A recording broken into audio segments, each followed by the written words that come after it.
bienvenidos a este canal, bienvenidos al laberinto de Europa.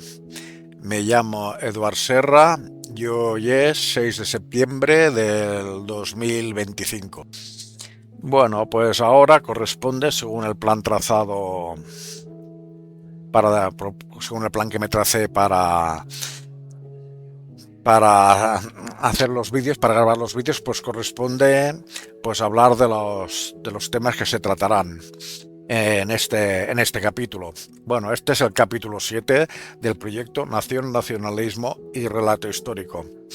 Bueno, en este capítulo 7 se habla de los valores. En realidad ya empecé a hablar de los valores.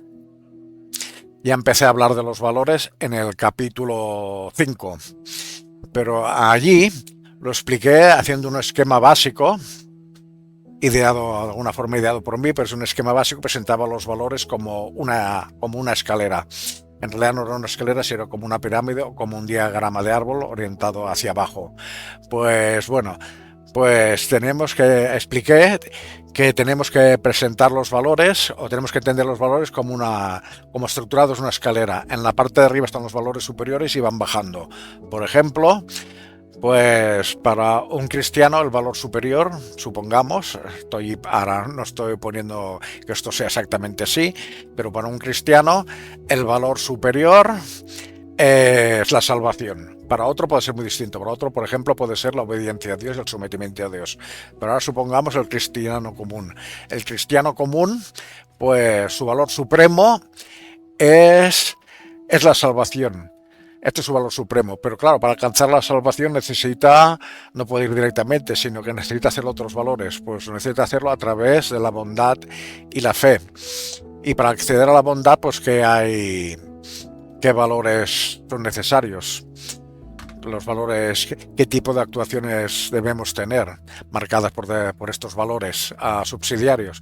Pues los valores subsidiarios son, por ejemplo, la caridad, el amor al prójimo, el amor a la familia, pues el amor a Dios también, etcétera. Pues estos valores, de alguna forma, hablan de tu bondad. Y la fe, que es el otro valor secundario, por decirlo así, pues ¿cómo se demuestra? Hay que demostrar la fe, pues se demuestra a través del amor a Dios, por ejemplo, directamente, a través del rezo, a través de la oración, a través de la contemplación. Pues esto también son como valores subordinados. Y a su vez, pues para poder rezar y todo eso, pues necesitamos ya bienes, que son las iglesias, ya son, por ejemplo, las estampas, que son los crucifijos. Pues estos son bienes que nos ayudan a comunicar con lo divino. Pues básicamente esta es la forma en que hay que entender las escalas de valores, tal como lo expliqué en el capítulo 5. Pero lo que sucede es que esta visión de los valores es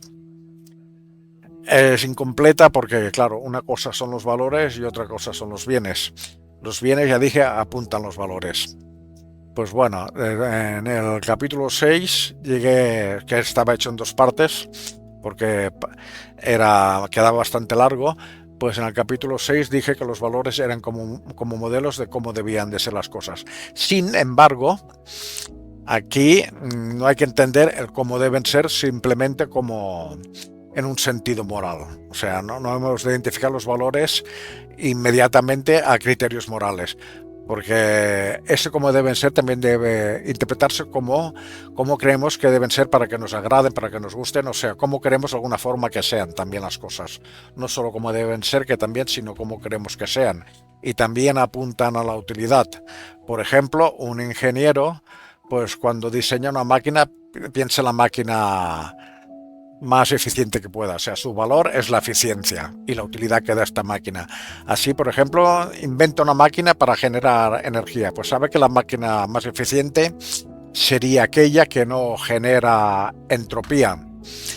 Pero bueno, así que él tratará de hacer la máquina aquella que genera la máxima energía con la mínima entropía. Sabe que de alguna forma no va a alcanzar ese ideal de la perfección, pero el ideal que mueve el diseño de la máquina es el de la máxima eficiencia, o sea, de la generación menor de entropía. Por lo tanto, eso es lo que hace la máquina valiosa, este valor. Y cuanto más eficiente sea, más valiosa será. Sin embargo, también no podemos olvidarnos de la utilidad marginal, y hay que considerar que si hay una máquina será muy valiosa, y si hay cientos de máquinas será menos valiosa cada una de las máquinas, y si hay miles todavía serán menos. Así, de alguna forma, pues irá bajando el precio a medida de que desarrolle la eficiencia. Así esa máquina será más valiosa. Igual pasa con los bienes. Cuanto más se acerque de belleza un cuadro, pues más valioso será. Y cuando más raro sea, y cuando más escaso sea, por ejemplo, si no hay ninguna copia, pues será muy valioso, no sé. Pues básicamente esto, y el ideal de una sociedad buena, pues esa sociedad será mejor según los valores, cuanto más se acerca al ideal de cómo debe ser una sociedad buena o una sociedad justa. Pues básicamente esto es lo que debemos entender. Así que los valores son medios para acceder a estos valores. Perdón, los bienes son medios para acceder a los valores. Son los medios que utilizamos para poder materializar los valores, para poder convertirlos en realidad. Bueno, pero ahora, dicho esto, no pues para explicar todo esto me ayudé de un libro de Richieri e Frondizi, que son los valores, pero este libro de alguna forma, pues para mí entender no es suficiente para acabar de explicar lo que son los valores, y entonces pues utilizo otro texto, que es este. Es Psicología asociada a los valores humanos, desarrollos teóricos, metodológicos y aplicados. María Ros y Valdinei Gouveia. Bueno, se ha visto al revés porque trabajo en modo espejo, como ya he dicho en otros vídeos, y saldrá la imagen al derecho. Aquí la pondré por allí. Pues bueno, este capítulo es importante porque nos ayudará a entender, este texto es importante porque nos ayudará a entender acabar de entender lo que son los valores. Este libro está desarrollado en 4 partes. Primera, desarrollos teóricos. Segunda, desarrollos metodológicos. Tercera, aplicaciones básicas. Y después, aplicaciones en el ámbito de las organizaciones.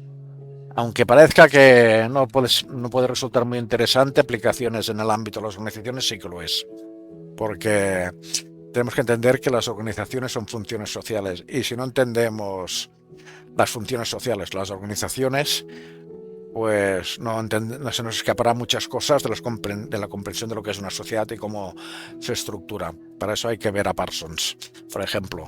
Pero bueno, la cuestión es que voy a utilizar este libro y me centraré principalmente en la primera parte, que es desarrollos teóricos. De la segunda parte, que es desarrollos metodológicos, pues explica qué metodologías se han utilizado para alcanzar las conclusiones que se alcanzan, qué metodologías se utilizan.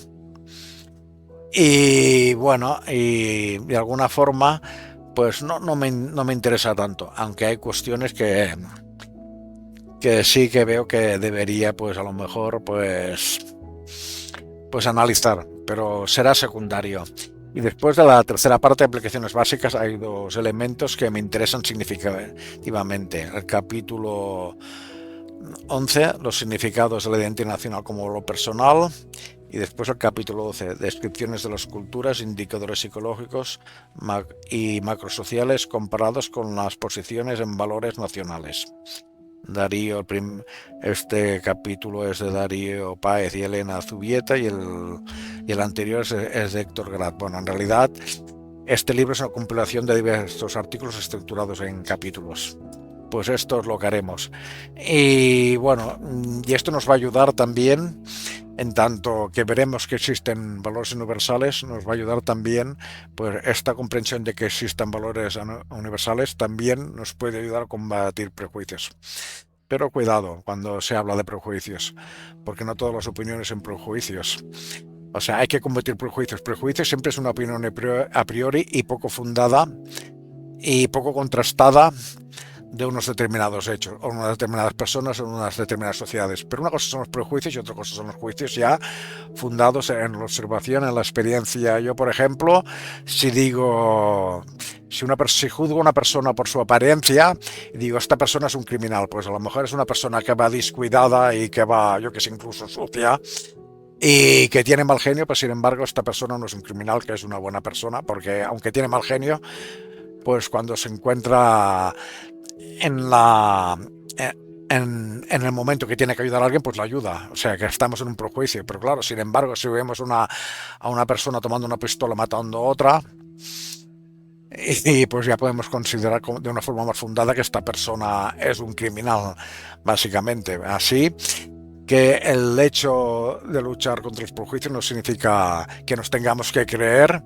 que son prejuicios todo aquello que se nos quiere hacer creer que son prejuicios. Porque hay experiencias también que nos indican que no todos los supuestos prejuicios son realmente prejuicios, sino que están basados en experiencias fundadas. Bueno, básicamente esta es la idea. Que el hecho de considerar de que existen valores universales, cosa que creo yo, aunque con algún matiz porque cada cultura da su propio significado a los valores, pues nos ha de ayudar a entender que existe una comunidad humana y que tenemos que tener presente que los humanos debemos cooperar y nos necesitamos. Así, de esta forma, pues es necesario pues tener presente también esta idea. Y esto es lo que nos ha de ayudar precisamente, y estos valores compartidos son aquellos elementos que nos han de ayudar a cooperar, a establecer relaciones sanas entre las diferentes sociedades. Bueno, a partir de ahora, pues ya no quiero seguir hablando más, introducir más el capítulo 7, que ya esta introducción es un poco larga. Pues bien, para empezar a adentrarnos en el libro de la psicología asociada a los valores humanos de Gouveia y María Ross, pues utilizaremos un texto académico, una reseña que nos servirá de introducción. Bueno, lo podemos llamar perfectamente una introducción, aunque realmente no lo sea. Bueno, pues ahora pues pasamos a presentar el documento y empezaremos a explicarlo un poco en sus características generales. Bien, aquí tenemos el documento con el que vamos a empezar pues el trabajo. Y realmente no se trata, que se vea bien el título, Psicología asociada a los valores humanos, desarrollos teóricos, metodológicos y aplicados, y bueno, y es una reseña de este libro. Está escrita por el profesor José Luis Álvaro Estramiana, creo que es de la Universidad Complutense de Madrid. Y bueno, y básicamente es una breve reseña, pero creo que es muy interesante porque nos aclara muchas ideas, nos introduce muchas ideas y nos ayudarán a introducirnos en el libro. Básicamente nos explica que el libro, por un lado, se dedica a analizar la historia de la investigación en el campo de los valores humanos desde el punto de vista de la psicología social. No se dedica solamente a analizar, a ver la historia del desarrollo teórico dentro del campo de la psicología social, sino también de otros campos, por ejemplo, el campo de la sociología y de la antropología también, claro, también entra a estos ámbitos porque evidentemente pues no se pueden ignorar los otros ámbitos de estudio de los valores humanos. Pero bueno, esto por un lado. Después, por otro lado, también nos habla de las metodologías que se han aplicado en el estudio de los valores humanos. Y después, también evidentemente, nos explican también lo que son los valores humanos. Bueno, aquí lo interesante de este libro es que al explicar la historia del desarrollo de la investigación de los valores humanos, pues nos da, y al analizar diferentes autores, pues nos da las distintas perspectivas de análisis que hicieron esos autores. Así, gracias a este libro, tendremos acceso a de alguna forma concentrada y bien estructurada, pues tendremos acceso al análisis y a las conclusiones que sacaron diversos autores sobre sobre lo que son los valores humanos y sobre cómo influyen en las culturas y en las sociedades. Pues básicamente esto es lo que trata de hacer, de explicar esta reseña. Pero bueno, como ya digo, esta reseña a su vez nos anticipa algunas ideas que nos ayudarán acerca de qué son los valores humanos y que nos ayudarán precisamente a introducirnos en el texto de referencia que es el libro de la psicología asociada a los valores humanos. Pues bueno, básicamente para introducir el primer documento, pues estas es las ideas que hay que guardar en el almacén. Bueno, se me olvidó decir que el libro de Gouveia, no sé si lo he dicho a la primera introducción, pero bueno, no está mal tenerlo presente, o sea, también guardarlo en el almacén de las herramientas que se necesitan, pues tener presente que este libro el libro de la psicología asociada a los valores también habla de las aplicaciones prácticas. Bueno, dicho esto, pues que quede grabado en el almacén y seguimos adelante. Bueno, por suerte tenemos este documento PDF, es solamente de la introducción de la que he hablado, es lo único que he podido conseguir, pero bueno, tener un PDF nos ayuda a través de la lectura mecánica, pues citar, hacer como si fuese en esta lectura mecánica, es como unas comillas, por decirlo así.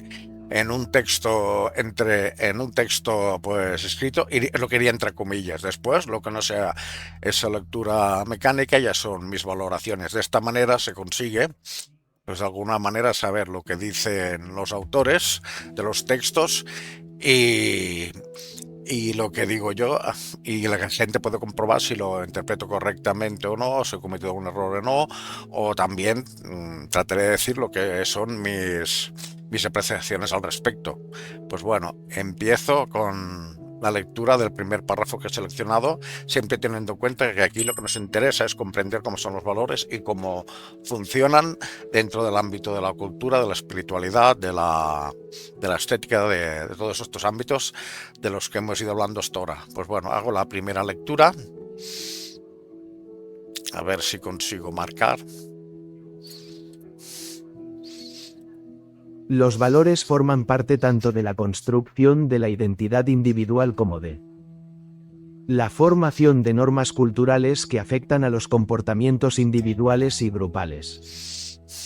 Se trata de un tema central, a cuyo desarrollo ha contribuido de manera específica.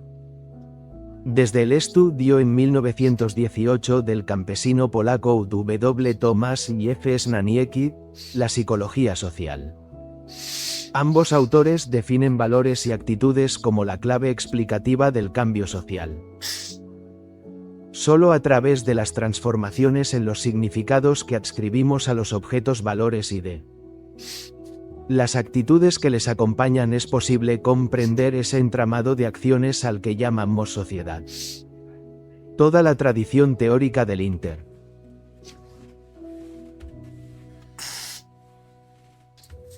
Bueno, pues aquí me parece que este texto está bien claro. En primer lugar, nos dice que los valores forman parte, de alguna forma, de la identidad de la persona. Y de alguna forma también podemos interpretar que nos está diciendo que también forman parte, que además de afectar a los comportamientos individuales y de grupo, pues en este sentido también podemos interpretar en este sentido que también de alguna forma influirían en la identidad de los grupos. Bueno, después nos dice que el primer estudio que se hizo dentro del ámbito de la sociología social pues fue el texto del campesino polaco de 1918, cuyos autores fueron Tomasz y Snaniecki. Bueno, después el siguiente paso que nos dice pues que los valores son la clave de explicación del cambio social. O sea, de alguna forma esto avala lo que estoy diciendo yo, que para entender el desarrollo de las culturas y las sociedades hay que entender los valores.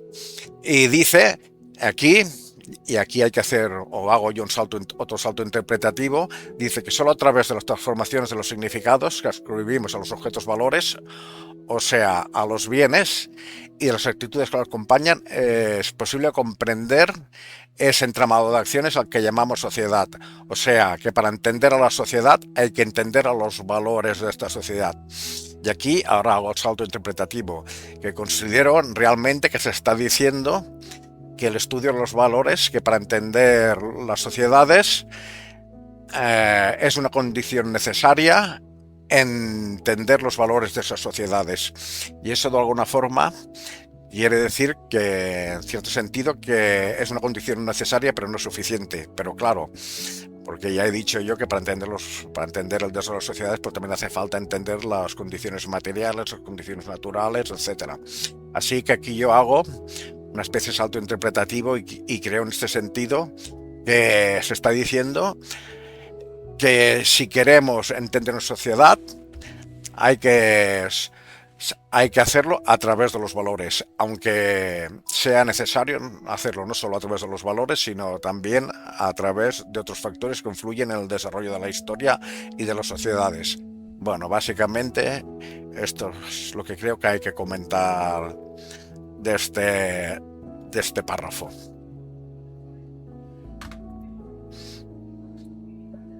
Bueno, pues leemos otra cita.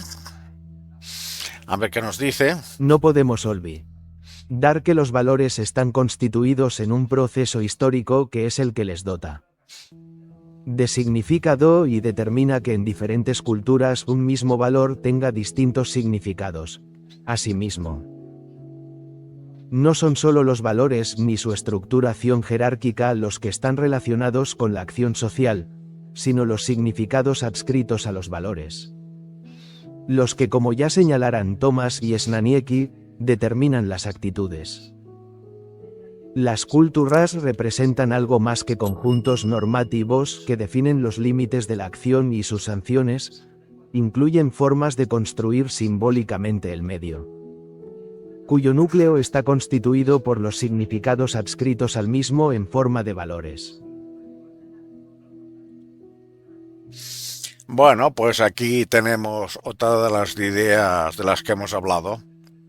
O sea que los valores aquí están insertos en la historia, en un proceso histórico. O sea, no son entidades inmutables, sino de alguna forma que van evolucionando y que el contexto histórico pues les dota de significado. A medida que va pasando la historia, pues los valores pues van de alguna forma transmutando de significado. Bueno, esto ya en el capítulo anterior, en la última parte del capítulo 6, pues ya dije que pues debíamos entender los valores como una especie de nebulosa. Pues es una idea analógica, pues una especie de nebulosa que tiene un núcleo central de significado, pero este núcleo central es casi como una entidad formal, no es una entidad material con un significado, es más bien un sentido que un significado desde este criterio.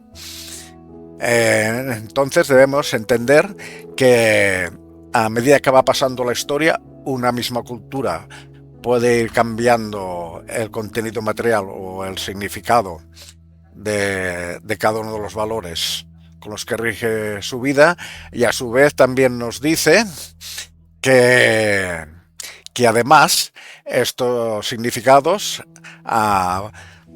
cambian en relación a cada cultura. O sea, aunque una cultura de alguna forma comparta valores con otra y esta a su vez con una tercera, y así pues muchas culturas pueden compartir valores, e incluso la misma estructura axiológica, la misma jerarquía de valores, pues no debemos olvidar que cada cultura pues dotará de un significado, de un contenido material a los mismos valores.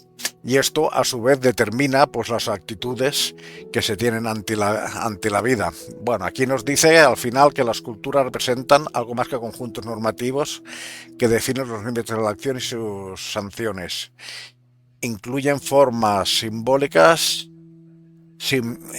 incluyen formas de construir simbólicamente el medio, cuyo núcleo está constituido por los significados adscritos al mismo en forma de valores. O sea, que dotan de sentido, que los sistemas de creencia de alguna forma, los símbolos con los que representan el medio, el entorno, pues están dotados pues de sentido por los significados escritos por los valores y en última instancia por los valores. Esto es tal como interpreto yo esta cita. Bueno, aquí un poco más abajo, entre la página 124 y 125 de la revista, pues también nos dice que una de las aplicaciones del estudio de los valores pues es el de comprender en que se fundamentan pues determinadas actitudes o comportamientos como los del prejuicio, y también pueden ser en este sentido herramientas que ayuden a corregir estas actitudes que de alguna forma fundamentan determinadas creencias que se pueden considerar prejuicios. Pues bueno, esto es una de las aplicaciones. Después también nos dice que también nos pueden ayudar a entender cómo se forman las identidades nacionales, etcétera, etcétera, etcétera. Pues bueno, básicamente esto sería una idea muy general de este párrafo.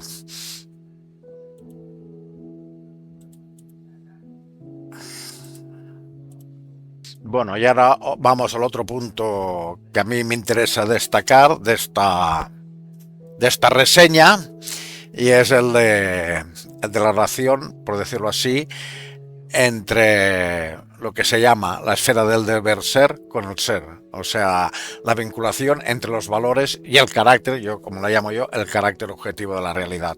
O sea, en algún sentido nos está diciendo que los valores no pueden desligarse de una realidad. Bueno, leamos la cita.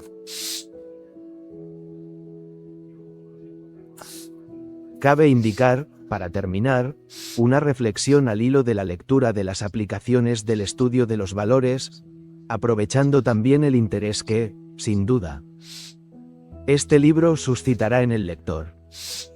Se trata de una cuestión señalada por Ortega y Gasset a propósito de aquellas personas que tratan siempre sobre cómo deben ser las cosas olvidan. Do el análisis de cómo estas son. Este desplazamiento lleva a la teorización desligada de un ana.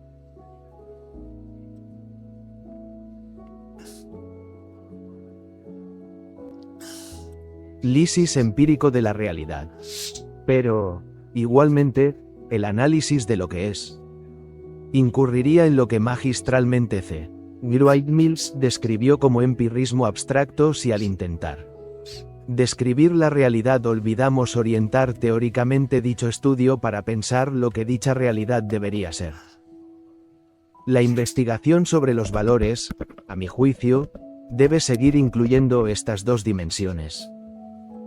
Los capítulos sobre las aplicaciones del estudio de los valores que se recogen en este libro son una buena muestra de cómo su investigación debe servir también para diseñar estrategias de intervención que contribuyan a transformar la realidad social. Bueno, pues aquí tenemos otro de los elementos, otro de los cuestiones de los que se habló en los capítulos 6, que es el de entender que los valores no van desligados. Por un lado, deben entenderse que los valores no están desligados de la realidad natural, material y del entorno social en el que estos imperan de alguna forma. O sea, analizar los valores como si fueran entidades metafísicas extraídas de su entorno material, pues sería un grave error. O sea, los valores están enmarcados en su entorno social y no se puede entender también sin sus repercusiones empíricas, y también de alguna forma cabe considerar que también de alguna forma parten de la realidad. O sea, la realidad de alguna forma pues también condiciona pues, nuestra propia estructura de valores. De esto se habló en el capítulo 6. O sea, una determinada situación u otra, por ejemplo, se habló de un momento de penuria y de un momento de riqueza, pues estar en una situación u otra pues también condiciona pues que haya una transmutación en la jerarquía de valores a causa del acondicionamiento material. Además, también se dijo que el deber, que el deber ser no puede imponer deberes imposibles de alguna forma. O sea, que si se desconectan los valores de la realidad material, pues puedes también tener un desastre. Así que es necesaria también el análisis empírico de la realidad y también es necesaria un realismo metodológico. Aunque se quiera cambiar la sociedad, se ha de partir también de una especie de realismo metodológico, el comprender que la realidad. Y ahí, precisamente, pues aparece aquello que de lo que yo hablé, lo considero el carácter objetivo de la realidad, que de alguna forma, pues también obliga a los valores. A las metas que imponen los valores. Siempre han de ser metas realistas. Pero por otro lado, también se dice que el análisis meramente empírico, pues no nos dice nada cómo deben de ser las cosas. O sea, para hablar de lo que deben ser las cosas, pues hay que ir más allá de lo que son. O sea, el deber ser no es el ser. Por lo tanto, en este sentido, si queremos entender los valores, pues también hemos de saber que aunque pueden tener su vinculación y sus raíces con la realidad, pues van más allá de la realidad y de alguna forma intervienen en la transformación de la sociedad o de las sociedades o las culturas. Así, los psicólogos de los valores también consideran que los valores también ah, pueden de alguna forma influir en el estudio de los valores, puede también de alguna forma ayudar a crear unas metas razonables y a transformar una sociedad desde parámetros pues racionales y justos y sin prejuicios y tratar de transformarla pues en cierta sentido para bien. Pues básicamente esta es una idea también fundamental de la que ya hablé en el capítulo 6. Bueno, pues ahora ya me paso al libro después de haber un poco estudiado aquellos puntos que consideraba esenciales para el desarrollo de este capítulo 7 en esa reseña. Pues ahora ya me paso al libro y a la introducción. Y aquí ahora quiero destacar porque considero que este libro es fundamental y es esencial. Y aquí, bueno, habla del desarrollo que ha tenido el estudio de la psicología estudiado los valores en el mundo anglosajón. Y bueno, y al final de este parágrafo nos dice que en este sentido seguramente este es el primer volumen en castellano que trata de recoger los principales desarrollos científicos sobre los valores humanos. Pero no solo. Reúne autores contemporáneos de 8 países y de 3 continentes: Australia, Argentina, Brasil, España, Estados Unidos de América, Inglaterra, Israel y Portugal, cuyas contribuciones, en su mayoría ampliamente reconocidas, han guiado y siguen guiando la investigación en el mundo científico. Opinamos que con este libro podemos construir la divulgación de un material científico necesario que sirva de apoyo a la actividad docente, así como a la actividad profesional de psicólogos, sociólogos, profesionales y de recursos humanos, y en general todos los que trabajan en el desarrollo de la aplicación de los conocimientos de las ciencias sociales. Su presentación se hace en 4 grandes bloques, que pasamos a escribir a continuación. Bueno, los 4 grandes bloques son los desarrollos teóricos, los desarrollos metodológicos, las aplicaciones básicas y después las aplicaciones en el ámbito organizacional. Bueno, aquí nos centremos principalmente en el apartado de los desarrollos teóricos. Pero bueno, esto es para que se entienda la importancia de este libro, que pocas cosas, al menos que esté en mi conocimiento, pues han concentrado pues el conocimiento sobre la psicología asociada a los valores humanos en un solo texto. Así esta es la importancia y por esto la necesidad de analizar este libro. Bueno, pues ahora me voy al capítulo primero, a la página de conclusiones. El capítulo primero está escrito por María Ross, se llama Psicología asociada a los valores, una perspectiva histórica, y me voy a las conclusiones no porque me quiera ahorrar el trabajo de analizar todo el capítulo, sino porque aquí nos traza precisamente una línea de trabajo que considero que puede ser productiva. Bueno, leo. Estoy en la página 49, el punto 1.8, conclusiones. He tratado de presentar una panorámica histórica de la evolución del estudio de los valores y he decidido hacerlo centrándome en lo que desde mi punto de vista han sido las contribuciones más duraderas en la inspiración de los científicos sociales que generacionalmente le revelaron. Para lo cual nos hemos detenido en Thomas y Zananiecki y en Parsons como representantes de la tradición sociológica. Ambos autores nos proporcionan visiones distintas de los valores.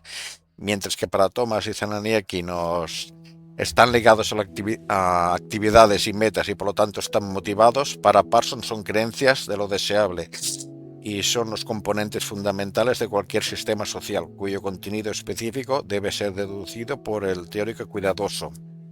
Maslow y Roukich nos proporcionan desde la tradición psicológica dos contribuciones importantes. Maslow realiza una tipología de las necesidades humanas y por lo tanto el contenido de lo que motiva y valora al ser humano.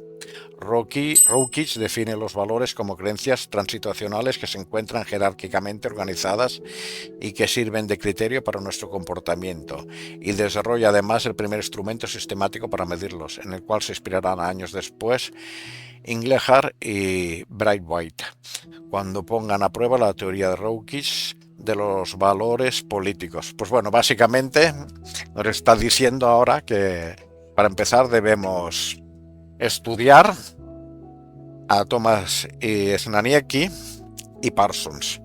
Bueno, nos dice que los primeros tienen una visión y los segundas otra. O sea, dice que están ligados a las metas, o sea que están motivados, y para Parsons que son creencias de lo deseable. Para mí una cosa no entra en contradicción con la otra, ya lo veremos si me equivoco o no. Este es un punto de trabajo. Después Maslow y Roukich dicen, pues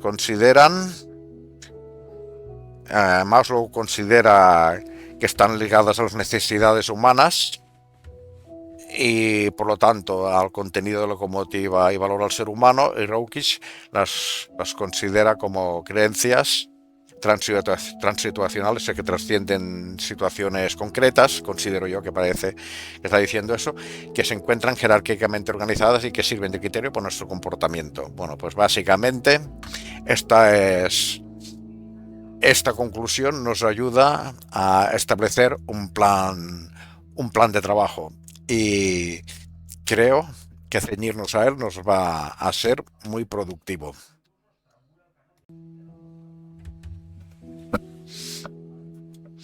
Evidentemente este plan de trabajo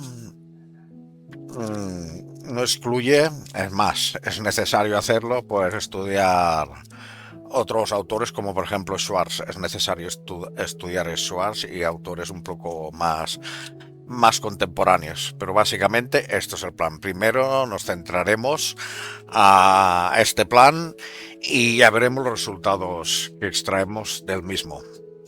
Bueno, pues en coherencia con el proyecto definido, pues empezaremos a trabajar con Thomas y Zananiecki y el campesino polaco, la obra El campesino polaco de 1918. Utilizaré para explicar, aquí ahora será un pequeño resumen, después a los siguientes vídeos ya se profundizará más en estas cosas, pues incluso trataré de buscar documentos académicos que hablan del tema.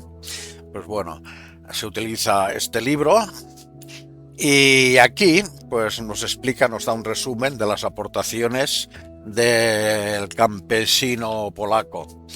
Y bueno, lo que primero hay que decir es que este libro pues trataba de estudiar los procesos de adaptación y de integración de los inmigrantes polacos en el entorno social y cultural de Estados Unidos. Y bueno, entre sus aportaciones están, en primer lugar, que introduce el concepto de actitud como significado de las cosas para las personas.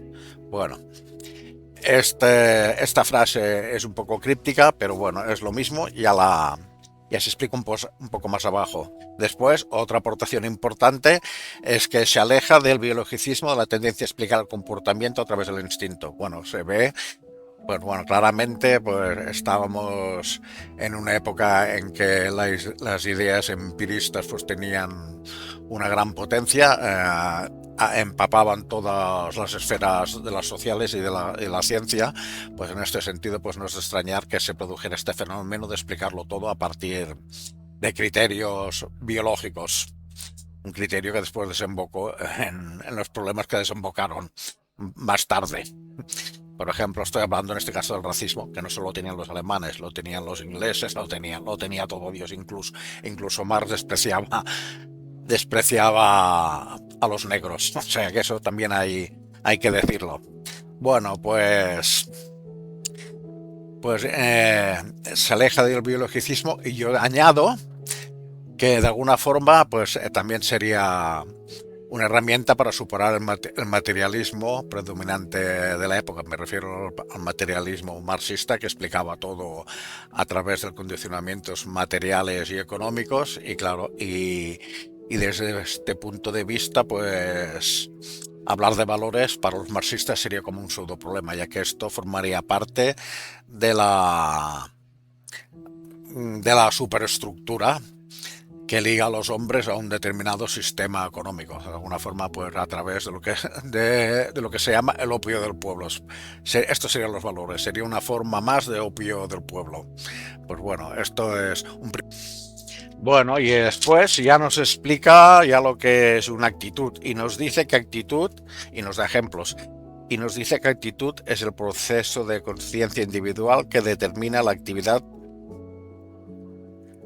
del individuo. O sea, por ejemplo, y nos da el ejemplo, la decisión de usar una herramienta, la tendencia a gastar dinero, el miedo, la devoción, el interés, etcétera. Todo esto son actitudes. Por ejemplo, bueno, voy a ampliar un poco los ejemplos que se me ocurren ahora. Pues sería, pues, una actitud pues sería la admiración ante una obra de arte, ante un cuadro, una admiración pues que de alguna forma nos empuja pues a contemplarlo y si podemos incluso a comprarlo. Pues esto sería una actitud. Una actitud pues sería la admiración que también nos suscita la estampa de un caballo bello y que de alguna forma pues también pues hace que deseemos montarlo, que deseemos disfrutar de su compañía. Una actitud también, pues vemos un gato allí abandonado, nos da pues una pena, nos da en cierta medida una pena, pues al menos decimos, pues ya que no puedo pues rescatarlo porque no tengo medios para rescatarlo, no tengo un sitio adecuado, pues por lo menos voy y le acaricio, incluso puedo llevarle de vez en cuando comida, pues esto serían actitudes. Y también Thomas y Snaniecki pues nos dicen que las actitudes se dan en el plano individual y que los valores están en el plano social. De alguna forma entendemos que el significado de los valores, me parece entender que el significado de los valores está dado por la sociedad y este significado que atribuimos a los valores pues es lo que motiva la actitud de las personas. O sea que los valores sería aquello que vinculan al individuo con la sociedad, que suscitan un significado social que suscita una actitud en un individuo. Y bueno, y por ejemplo, creo que tengo que poner un ejemplo aquí en este sentido, pues el significado de una iglesia pues está dado por las creencias de una comunidad, de una sociedad, de una nación, incluso de toda una civilización. Pues este significado pues suscita pues por parte de los individuos una admiración, un cierto temor ante lo que significa eso, ante el poder de Dios, una devoción y todo lo que se nos pueda ocurrir en relación, o las ganas de rezar en relación con una iglesia. Y bueno, al final define como valor social cualquier dato que tenga un contenido empírico accesible a los miembros de la sociedad y un significado que pueda ser objeto de una actitud. Pues bueno, es lo que acabamos de decir con la iglesia. Pero aquí, en tanto que habla de un dato que tenga un contenido empírico, parece que no hay una distinción entre valores y bienes. Bueno, en realidad esta distinción en muchos campos de la filosofía contemporánea también se ha perdido. Se habla de bienes, ¿no? De la idea de bien. No se habla de los valores, se habla en muchos casos de la idea de bien, pero esto es solo en algunos campos de la filosofía.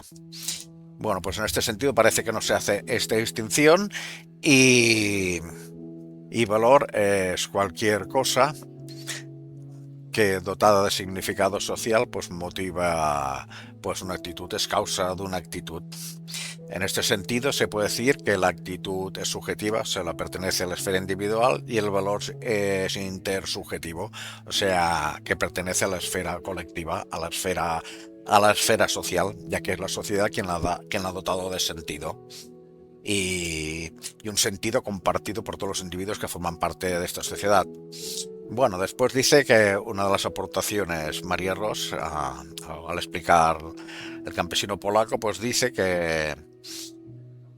que los valores, que cuando conectaron los valores con las actividades, de alguna forma, pues anticiparon pues la idea de concebir los valores como metas, en tanto que movían, en tanto que eran, que fundamentaban o que movían al hombre a una actividad que suscitaba una actitud y esa actitud a su mismo tiempo pues conducía a una actividad, pues de alguna forma se puede entender que los valores pues se convierten en metas, en objetos de interés de las personas y por lo tanto también en objetos de deseo y en metas de las personas. Pues de alguna forma aquí se nos dice que anticiparon la idea del valor como meta, como objetivo o como logro de las sociedades y las personas. Bueno, básicamente este sería el resumen del campesino polaco. Y ahora seguiremos con el siguiente. Bueno, ahora nos corresponde ver qué dice Parsons al respecto. El libro, bueno, el título, aquí en la bibliografía está en inglés, pero bueno, la traducción del libro, del título del libro sería Hacia una teoría general de la acción. Bueno, ¿y qué nos explica Parsons, según María Ross, evidentemente? Pues primero, que la acción se realiza cada vez que se intenta conseguir una meta. O sea, esto es claro. Si yo quiero llegar a Madrid, pues tengo que coger el coche y ponerme a conducir. O calzarme unas botas si quiero ir andando, si tengo la suerte de tomarme unas vacaciones, ir haciendo turismo e ir andando. Bueno, después también nos dice que las acciones no se realizan de forma aislada, forman parte de un conjunto de acciones. Evidentemente eso también es lógico, porque la acción de levantarse cada mañana, pues forma parte de un conjunto. Yo me tengo que levantar cada mañana y después desayunar, después salir a la calle, después ir a acercarme a la estación de metro, coger el metro, bajar en la parada que corresponde para empezar a trabajar. Y ahí a trabajar pues empiezo a hacer las tareas que se me encomienden y el objetivo cuál es, pues es obtener un dinero final de mes que me permita vivir y conseguir otros metas. O sea que todas estas funciones, esto se explicó en los otros capítulos, pues todas estas funciones pues están determinadas de sentido por el objetivo final pues de mi felicidad, por decirlo así, o de mis ganas de comprarme libros y de adquirir conocimientos. Esto ya... Bueno, pues sigo.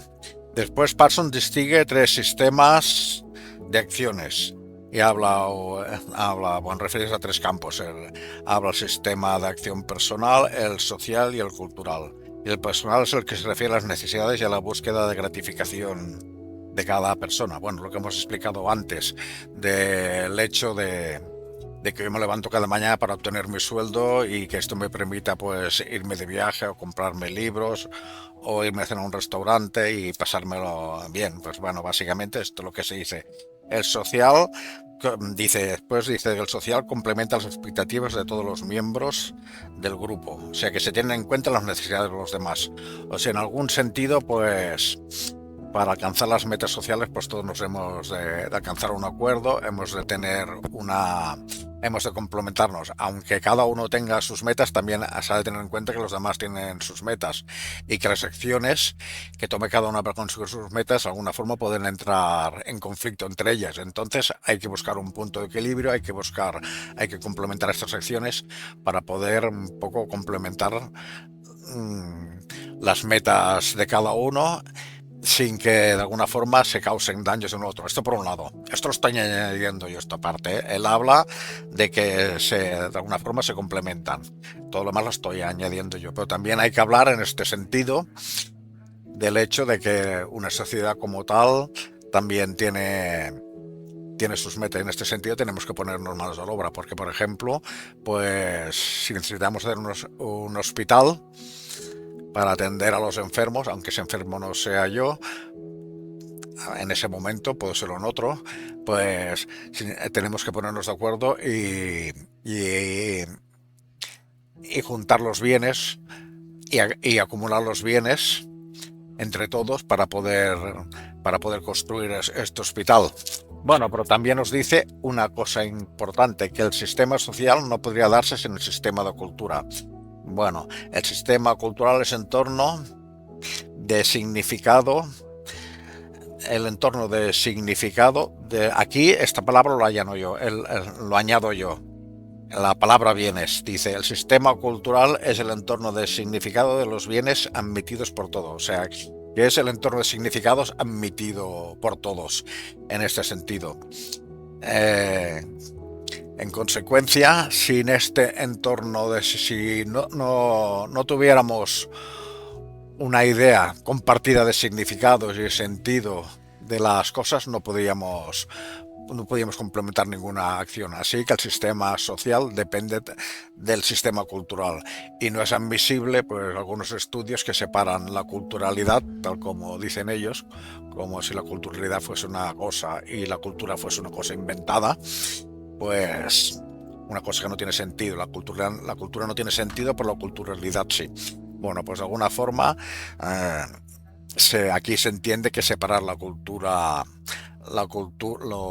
de lo social, pues no tiene demasiado sentido, porque es la cultura que dota de significado a todos los bienes de la sociedad y es lo que hace que todos convengamos cómo hay que administrarlos y cómo hay que repartirlos. En consecuencia, en consecuencia es el entorno cultural aquello que dota los criterios de evaluación también lo añado yo, de los bienes. Y bueno, al final lo que hay que entender aquí, que esos criterios que dotan de significado a todo el entorno social, o sea, ese significado está adquirido desde el entorno cultural, pues todo esos criterios que dotan de significado al entorno social también se convierten en imperativos, se convierten en ideas que hemos de aceptar y que de alguna forma determinan también cómo podemos hacer una acción o cómo no podemos hacerla. Y así nos dicen que esas esferas acaban por convertirse en imperativos. Esos criterios acaban por convertirse en imperativos. Después define valor, y esta definición está tomada por otro sociólogo u otro psicólogo social, que Claghorn, y dice: un valor es una concepción sobre lo deseable, que influye en la selección de formas, medios y fines existentes. Bueno, aquí está claro lo que dice, que los valores no solo son las metas de las sociedades, también nos explican cómo poder acceder, cómo poder lograr esas metas, que nos dicen qué medios se pueden utilizar y qué medios son legítimos y qué medios no. Por ejemplo, si yo quiero disfrutar de la conducción de un coche, pues tengo varias maneras. Mirado desde el entorno social que ahora nos gobierna, pues tengo varias maneras legítimas de conseguirla. Pues primero es alquilarlo. Puedo alquilar el coche, puedo pedirlo prestado a un amigo o puedo comprarlo. Estas serían maneras legítimas de disfrutar un coche. Y una manera legítima sería robarlo, o sea, coger un coche y si tenemos la suerte de que esté lleno de gasolina, pues correr 1000 kilómetros, irme de Barcelona a Galicia y dejar el coche tirado cuando se acaba la gasolina. Así he disfrutado la conducción sin gastarme en un duro. O sea, esto se consideraría evidentemente legítimo desde el criterio del entorno cultural dado. Y después, aquí, Parsons nos da una idea de la que ya he hablado en otro momento. Dice: los valores son generales, y no específicos de una actuación. Las normas nos dictan lo que hay que hacer en contextos más concretos. O sea, de alguna forma, eso ya lo dije cuando decía que los valores en algún sentido pues son ideas con un núcleo de significado, pues son ideas nebulosas. O sea, que nos dan una orientación general, de por dónde deben ir las cosas y de cómo deben de ser las cosas y qué medios pueden ser legítimos o no. Pues son una orientación general, porque claro, no es lo mismo la Edad Media que la Edad Contemporánea que la Edad de Piedra, evidentemente. Entonces, o estar en una situación de riqueza, estar en una situación de pobreza, o vivir en un desierto, o vivir en una zona con mucha agua, pues esto evidente condiciona los valores. Los valores han de adaptar, aunque sean unas ideas generales que orienten nuestra conducta, pues en algún momento pues hay que poner en suspenso, aunque estén ahí en el final, cuando se acabe esta situación ya los volveremos a retomar, o tenemos que darles un significado más concreto y adaptarlo a las situaciones concretas. Pues en un entorno cultural se puede considerar que para alcanzar la felicidad pues se puede adquirir de una manera o de otra, y desde el entorno social, aunque también se aspira a la felicidad, pues se puede decir, pues esta manera que dice esta sociedad no es la correcta, sería la otra, pero al final todos buscan la felicidad. Pero cada sociedad tendría su manera de entender la felicidad y sus propias formas de acceder a esa felicidad. Pues bueno, en este sentido las normas serían mucho más específicas. Al final nos dice que el valor es el logro de una sociedad.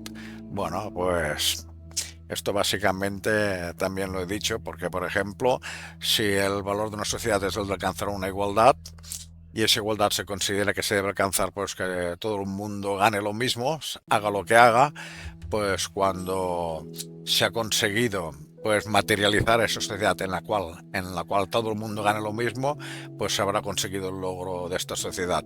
Entonces, no es que haya desaparecido el valor como meta, porque el valor no desaparece. Esta sociedad tiene que ser preservada, continúa siendo un valor porque requiere un esfuerzo de preservación, porque cualquier desequilibrio puede romperla. Por lo tanto, aunque se haya alcanzado el logro, podemos decir, bueno, la meta ya se ha alcanzado, por lo tanto la meta ha desaparecido. Pues no ha desaparecido, porque cualquier desequilibrio puede romper este estado de cosas, y entonces también requiere un esfuerzo de preservación, el esfuerzo de mantener los equilibrios y de dotar a la sociedad de los medios necesarios para que ese equilibrio se mantenga. Así que en ese sentido, pues el valor no habrá desaparecido. Pues básicamente esto es el resumen de lo que nos dice Parsons. Las explicaciones ampliadas son mías, y como no podemos presentar el texto, pues ya queda un poquito, pero básicamente nos dice esto. Después también en el libro nos habla de las críticas de algunos autores a las teorías de Parsons, pero bueno, de momento creo que con esto es suficiente, porque si no el vídeo pues sería demasiado largo, ya empieza a ser largo. Pues bueno, esto es lo que hay que decir sobre Parsons y sobre su libro, que hemos dicho que era Hacia una teoría general de la acción.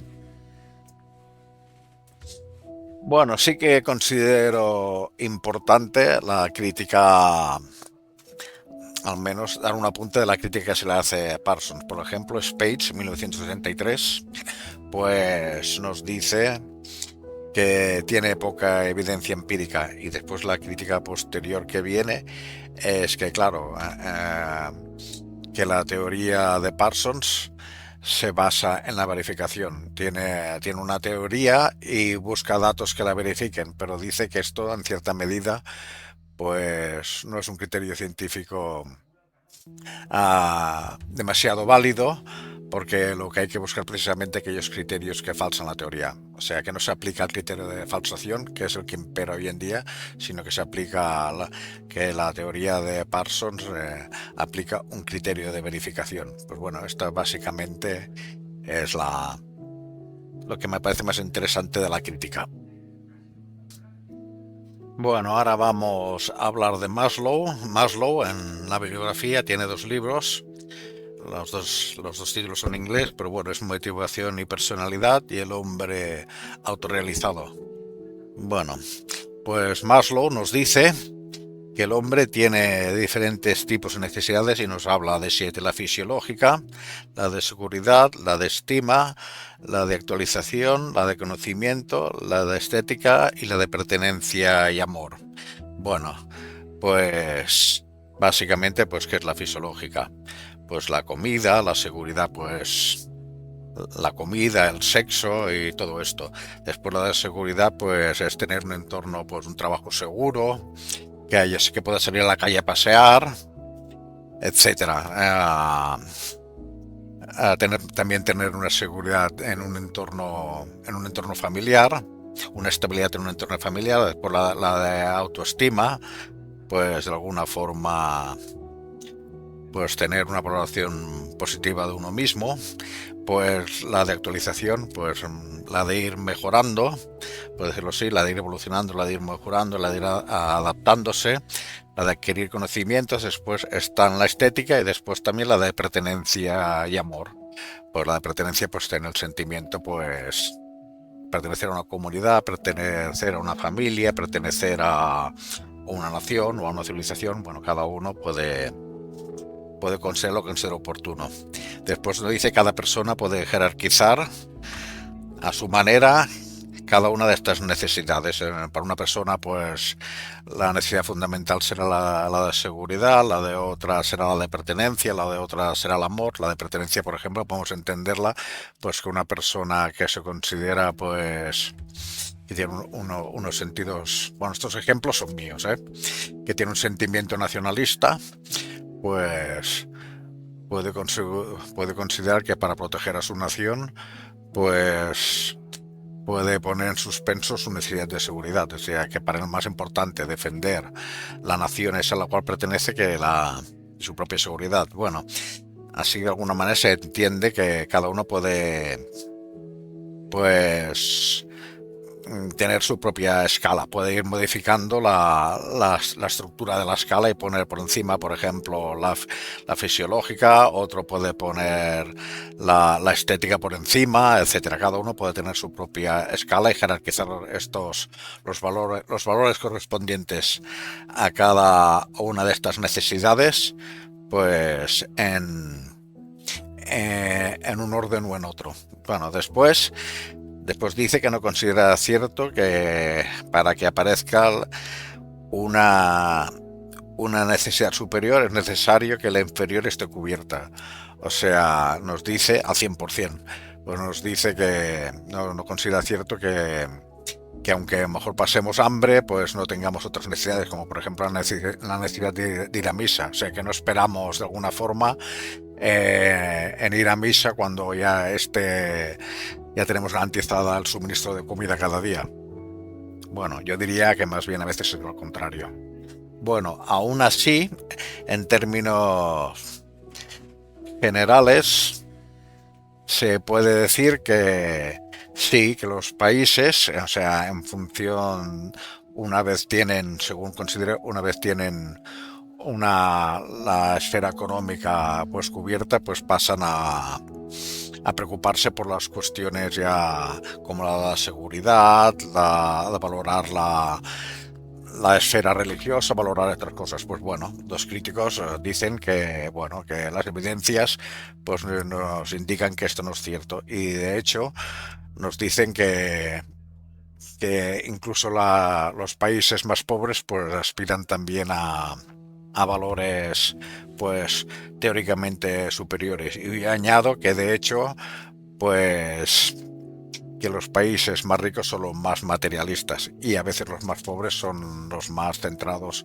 en cuestiones espirituales, aunque evidentemente pues estos países, por ejemplo la India, que estaba más centrado en la cuestión espiritual, por lo menos a la imagen que tenemos desde Occidente, pues no había desconectado bajo ningún criterio, y a pesar de las hombrunas de sus creencias religiosas, sino que eran una parte fundamental de su existencia. Por lo tanto, esto de alguna forma pues entraría en contradicción con lo de Maslow, y esto es lo que se puede decir de los de Maslow. O sea, no considero que se debe entrar nada más, porque esto básicamente es lo que explica en el apartado correspondiente. Bueno, aquí he de añadir una rectificación, ya el que dice que los países, aquí dice, solo cuando los países han superado la escasez económica pasarán a valorar la seguridad, el orden y la prosperidad económica, a valorar las necesidades postmaterialistas de autorrealización, participación política y cuidado del medio ambiente. O sea, esto no lo dice Maslow, aunque más o menos parte de las teorías de Maslow, según se entiende aquí, no lo dice Maslow, sino que lo dice Engelhardt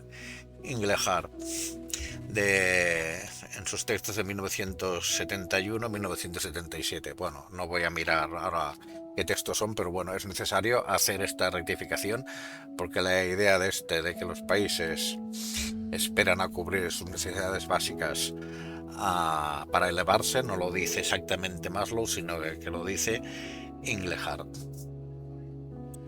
Bueno, y ahora para acabar este vídeo entraremos a explicar cómo entendía los valores Roukich, y el texto en que se basa Roth es el de la naturaleza de los valores humanos de 1977. Bueno, este libro ya lo he mostrado en pantalla, lo tengo aquí.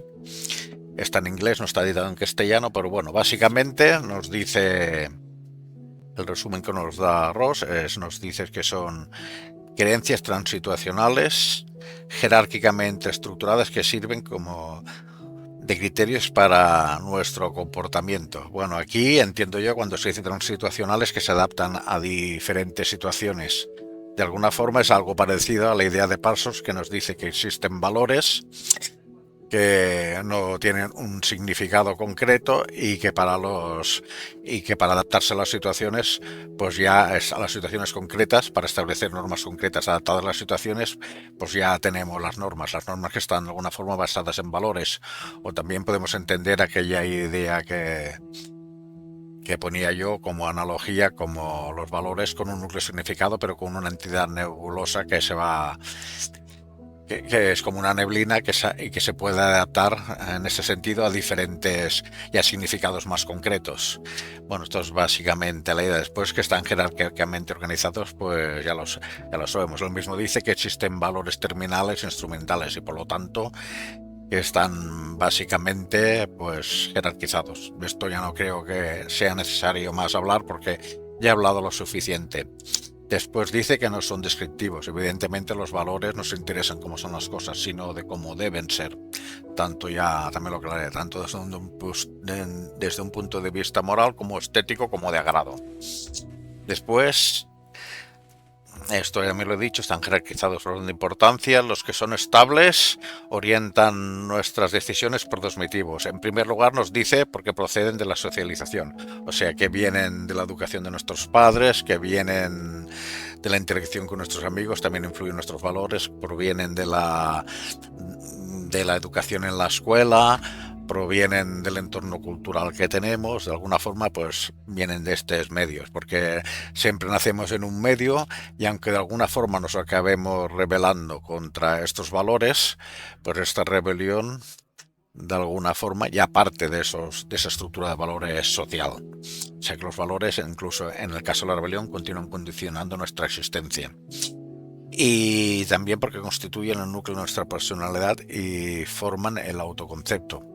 Así cabe entender que a través de los valores también entendemos quiénes somos y qué significa nuestra vida, y de esto ya hablaremos cuando hablemos de la identidad, porque tal como lo explico yo, la identidad también es una ubicación en una situación determinada, y en esta situación pues están la historia, están los valores, está la situación geográfica, están demasiadas cosas. Todo ello de alguna forma pues determina o quizá condiciona nuestra identidad. Después distingue los valores desde tres puntos de vista. En primer lugar, entre terminales e instrumentales, esto ya lo hemos dicho, entre sociales y personales. Aquí, por ejemplo, nos dice como ejemplo de personales, pues como el de autorrealización, el de felicidad, el de armonía interna, y nos distingue como interpersonales como los de seguridad familiar, seguridad nacional e igualdad, Después nos dice los instrumentales son los valores que son un medio para alcanzar los fines de la existencia humana, o sea, los valores superiores. Y después también nos dice que la distinción entre los morales y los de competencia. Pues, por ejemplo, pues pone como ejemplo ser morales, pues el ser honesto y el ser responsable, que a su vez son interpersonales, de manera que su falta de cumplimiento provoca culpa. Y de competencia, como de autorrealización, de eficacia, imaginación, y su falta de realización provoca también un sentimiento de ineficacia personal. Pues bueno, en este sentido también dice que se puede dar un conflicto entre valores, y en este sentido pues nos dice que, por ejemplo, el respeto y el sentido crítico, el respeto a la educación, porque bueno, porque muchas veces para ser educados no criticamos ni a una persona en un sentido, tanto en un sentido positivo como en un sentido negativo. Y me refiero de crítica porque existe crítica en un sentido también positivo. Pues cuando nos abstenemos incluso de hacer esta crítica en ese sentido positivo, pues anteponemos el criterio de la educación o el de un supuesto respeto al del sentido de la crítica, cuando de alguna forma pues una crítica positiva, una crítica sana, pues quizá podría ayudar a esta persona. Pues dice que en algún momento pues se produce este conflicto entre valores, y entre valores tanto personales como sociales, como también habla de valores instrumentales y terminales, etcétera. Pues bueno, al final también nos dice el texto que cometió errores, por ejemplo, de asociar de forma priorística determinados valores a determinadas ideologías. Y en este sentido, pues aquí nos habla, pues en este sentido, pues dice que, por ejemplo, porque la libertad no discrimina entre izquierdas y derechas, o porque existen otros valores políticos como un mundo en paz, armonía con la naturaleza, cuidado con el medio ambiente, que también diferencian a los votantes de la izquierda de la derecha. Bueno, estos son algunas críticas, o sea, que de alguna forma atribuye determinados valores a determinados campos ideológicos, y dice que esta atribución a priorística no siempre se cumple. Además dice incluso hace atribuciones erróneas. Bueno, pues creo que de momento por hoy esta primera parte del capítulo 7 es suficiente. Ya es demasiado larga y bueno, quiero analizar un poco más a fondo a través de documentos académicos específicos a estos autores que considero muy interesantes. Pero quiero hacerlo fuera del proyecto Nacionalismo y Relato Histórico, en vídeos independientes. Pero en todo caso, considero que irá bien, aunque no esté dentro del proyecto, creo que irá muy bien hacer este análisis, más allá de lo que se dice aquí. Bueno, pues de momento eso es todo. Quiero acabar este vídeo porque es largo. El apartado de conclusiones lo haré cuando se acabe el capítulo 7, porque ahora estas conclusiones pues tampoco servirían para mucho. Y en todo caso ya solo queda despedirme de todo aquel que haya visto este vídeo y desear lo mejor a todo el mundo, tanto al que haya visto este vídeo como al que no. Hasta la próxima.